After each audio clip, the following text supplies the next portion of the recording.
Welcome to another episode of Galaxy Marine's True Bass. Today we're on the Delta with Bernie Gaunt and Ryan White.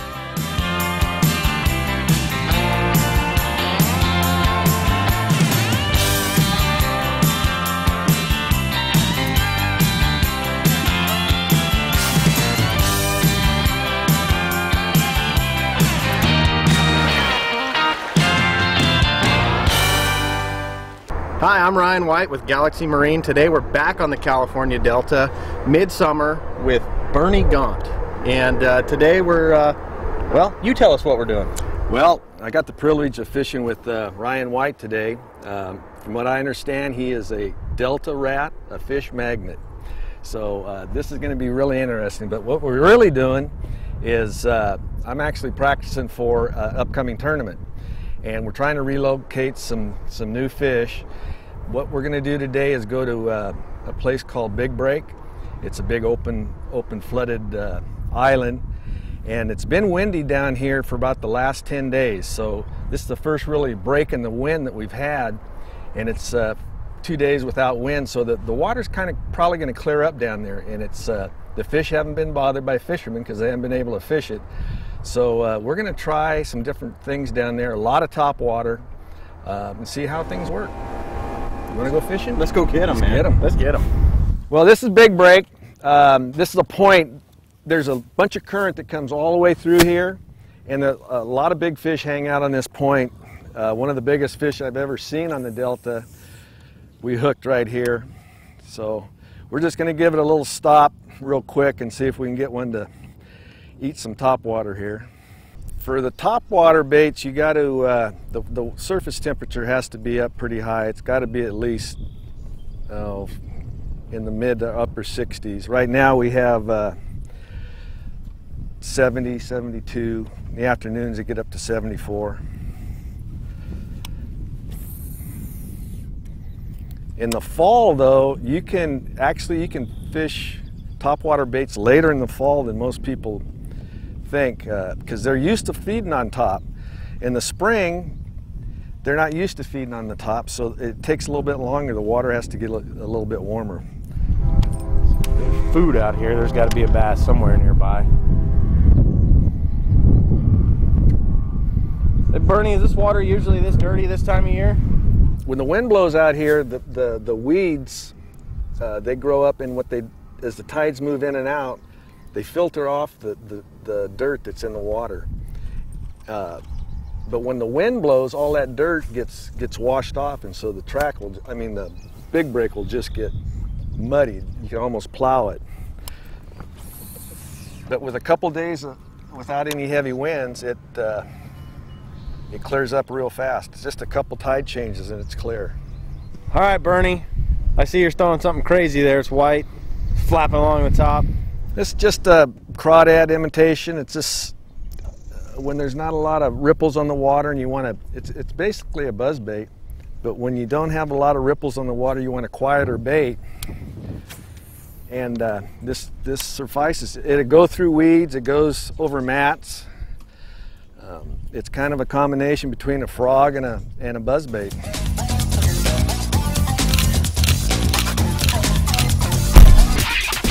I think he got that at it was Kmart, Walmart, or yeah, I don't know. I've never seen anything like that. Pretty crazy. All right, Bernie. Well, you took us into Big Break, and as I look out there, I see all kinds of weed mats. It's shallow. It looks nasty. I see pipes sticking up. What are some of the rules of the road for kind of getting in and out of some of these little flooded islands? Well, you just kind of have to learn it. There's not really a whole lot of things you can get in trouble with. There's a couple islands that on low tide you will get hung up on. There is some lumber out here, some logs, but all in all you can get through here pretty good, especially on high tide. But you really have to learn it. Spend some time riding around out here and finding where the hazards are. I think going along with what Bernie was saying about getting in and out of some of these places, if you're not familiar with how to get in and out, we all got buddies and stuff that have been fishing the Delta for a while.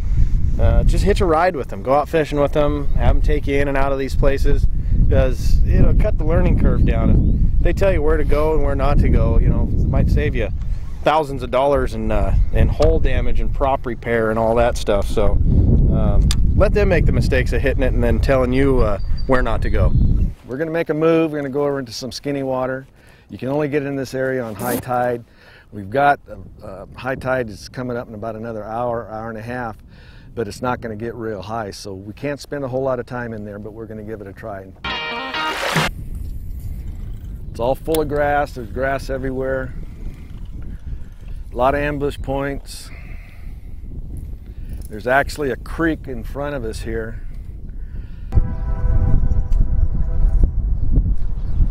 We're back here, real skinny water, lots of weeds, pretty nasty. And one of the things I wanted to ask Bernie is, you know, when you come back in these areas, you know, we got a lot of targets, toolies and stuff like that. When you get out in the open water with all these weeds and it's shallow and everything looks the same, what are you looking for when you come into these areas and start looking for fish? You really let the fish tell you what you're actually looking for. Places like this where you have so much grass, you actually look for clear spots. That'd be an area that the bass will be holding in the weeds, looking into that clear area, waiting for something to swim by. But you really wait for your first couple bites to see what they really are doing. Sometimes they'll set up on tule edges, sometimes they'll be right out in the middle of this grass. So we just have to wait and see, catch a couple fish, and we'll see what's going on. Little fish. That fish was right out in the open, probably, you know, sitting in a weed patch watching that opening.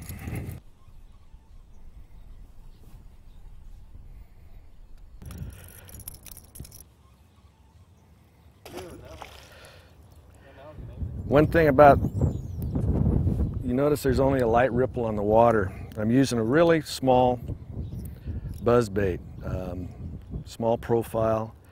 When you get out and get in this heavier water, you're going to want to go up, step up to a heavier buzz bait, something like a 1 ounce. Blade Runner makes some really good buzz baits, 1 ounce and 5/8. So when the wind gets blowing really hard, you got to step up in the size of your bait and the weight of it. If you threw a bait like this out in the heavy, you know, say 1 foot chop, the water's gonna just eat up the bait. The fish won't be able to find it. Another key thing that you want to watch for too is when you do catch a fish, see where he comes out of. That's going to help you later on in the day. It's going to tell you where these fish are setting up, at least at that time of the day. They do change through the day. Sometimes you got to change bait. Sometimes you got to. There's another one.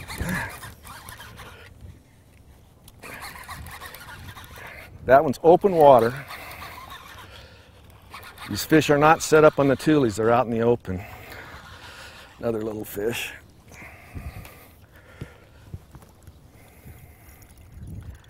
There's another thing. That fish was caught with a stinger hook. You throw any type of trailers on your buzz baits out here, or do anything different, anything crazy? Well, I do different things all the time. This particular bait, all I've done is added a skirt. Let's see if there's the factory skirt right here up in front, and what I did is I added this. Just it's a half a skirt, has a little bit of mylar in it. What it basically does, it hides that stinger hook.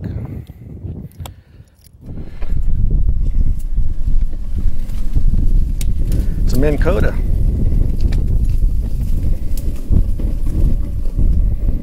And then in the open water, you try and find a grass clump with an opening next to it.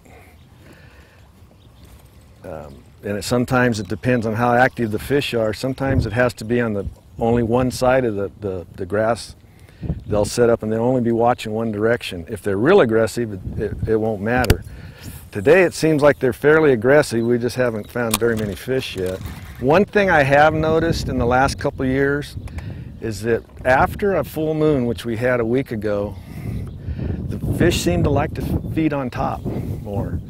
I don't know if it's just coincidence, but in the last couple of years I've noticed they feed better after a full moon on the surface.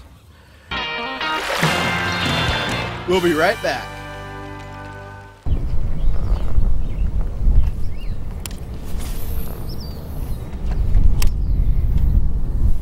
Hey Bernie, I remember at the beginning of the day you said we're out pre-fishing for an upcoming tournament. When you come out here, what do you look for?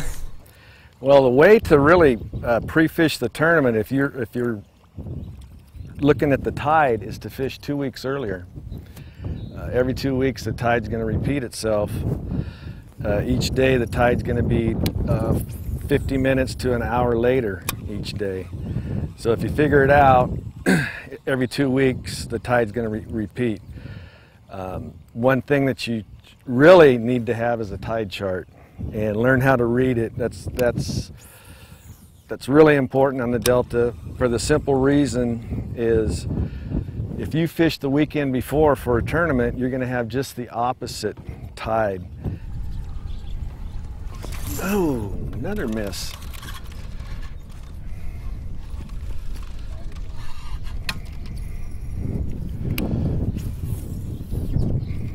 Making a change, kind of gone a little while without a bite, so put on this little crawdad here, real lightweight.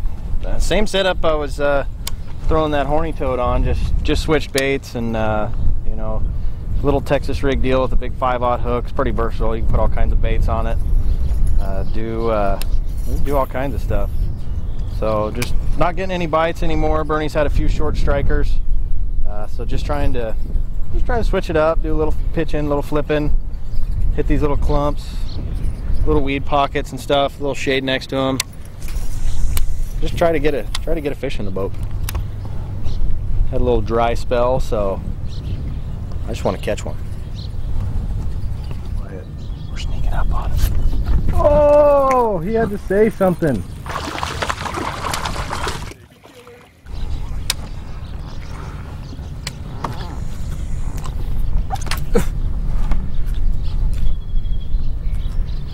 Bernie's trying to get the little ones out of the way.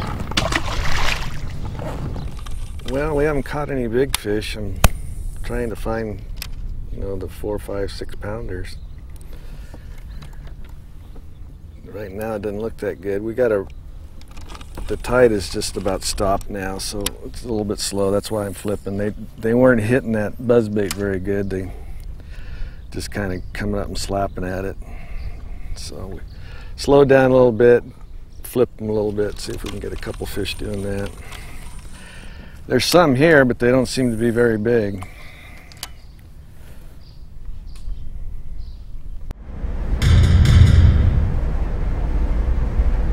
Hey, you know, we're getting ready to go fishing. It seems like we've always got to run up to Galaxy and see the latest and greatest in swim baits and all the new baits that are out. But you know, the one thing that we as anglers tend to forget is we tend to forget to check everything in our boat. We tend to forget to check our battery connections, making sure our batteries are good and tight in our battery boxes in case boat traffic, big wind, big waves, all this stuff really starts to take a beating in the back of the boat. If you get in some rough water or just day-to-day fishing out of your boat, you got to remember to get in here, tighten up the bolts on your outboard. You don't want these loosening up either on your jack plate or the bolts that go through the hole. You want to check all the bolts on your jack plate. You know, not only your outboard, but you want to make sure your trailer is going to get you to the lake. That's why you want to go through, make sure that your wheel bearings are good, whether you're running the new oil-filled style hubs or the old style grease hubs. You want to make sure they're not throwing grease and that they have plenty of grease to not have you stranded on the side of the highway. You also want to stay on top and make sure those lugs are good and tight on all the tires on your boat trailer. And the one thing everyone always seems to forget is making sure that spare tire has air pressure in it, because when you're on the side of I-5 coming back from the Delta, it's hard to find an air pump out there that'll fill that flat tire up. So make sure your spare's got plenty of air pressure in it as well. All these things will get you on the water safe and get you back home, and hopefully you'll catch a few more fish. We'll be right back.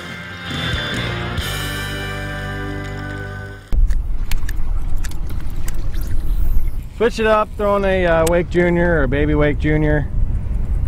Again, just trying to get something going. Bernie's starting to try to put a hurting on me. Can't let that happen, so Usually when you're fishing the tides out here, on the swing, what's the window for the best bite?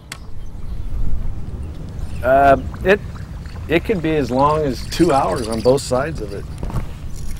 Sometimes it only lasts for 15-20 minutes. Sometimes, guys. Oh, what is up? I'm switching hooks. The hook is just deadly sharp too. No, I'm sticking with it. A buzzbait's a good search bait because you can cover so much water so fast with it.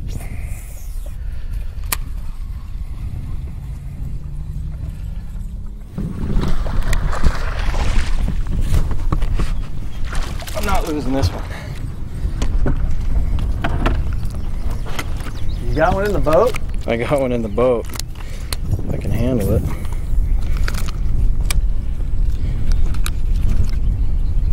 It's about time.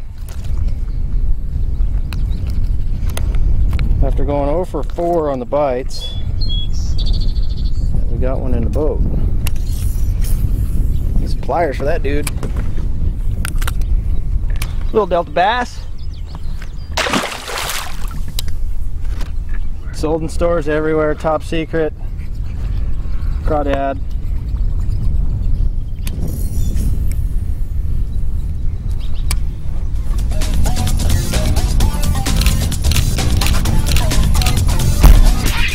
Yeah, I don't know the name of this bait. I found it in a bargain bin somewhere in Alabama. Don't know.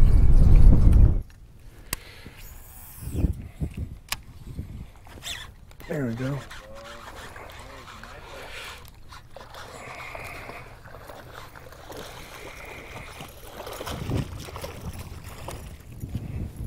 Getting bigger. Yeah, it's getting close to 2.5, 3.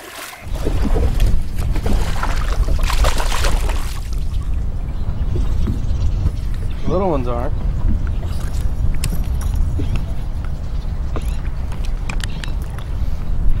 Pliers out again. There we go.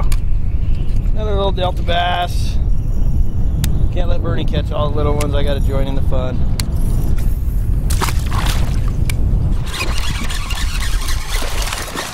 Not that big.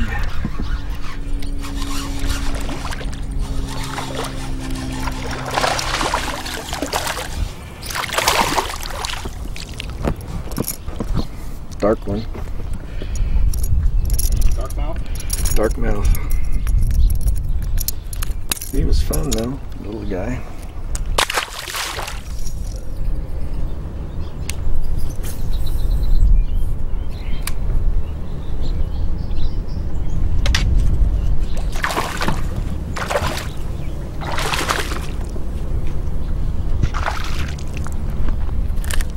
Like I said, the bass will get in there.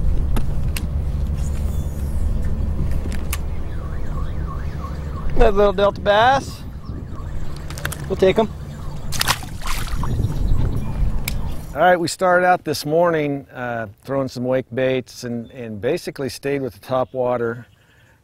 Started out when there was no water, I mean no wind blowing on the banks. We used just a top water. It's a soft plastic bait. There's all different kinds. There's the horny toad. There's all different kinds of these, and it works two ways. You can run it over the mat and drop it in the holes, and it's just like a real silent buzz bait. When we did have some chop on the water, although we didn't have too much, is I went to the standard buzz bait, single blade, add a little bit of an extra skirt on there and a stinger hook. 100% of the time I use a stinger hook on buzz baits and my spinner baits. And then when it got slow and the tide wasn't right, we went to, I was using a Senko, a wacky style Senko. This is just a 6-inch. It's got a O-ring on it. No weight, just the hook and the Senko. And then Ryan was catching quite a few fish on the, throwing this jig. Not a jig, it's actually just a plastic bait. It's kind of like a creature bait. But we came out here to try and find some fish for an upcoming tournament, and it just really didn't work out. I think we probably eliminated Big Break as a possible fishing spot. Well, I'd like to thank Bernie for taking me out and being my guide today. Definitely learned a lot and had a great time. Thanks, Bernie. You're welcome. Thanks for watching Galaxy Marine's True Bass.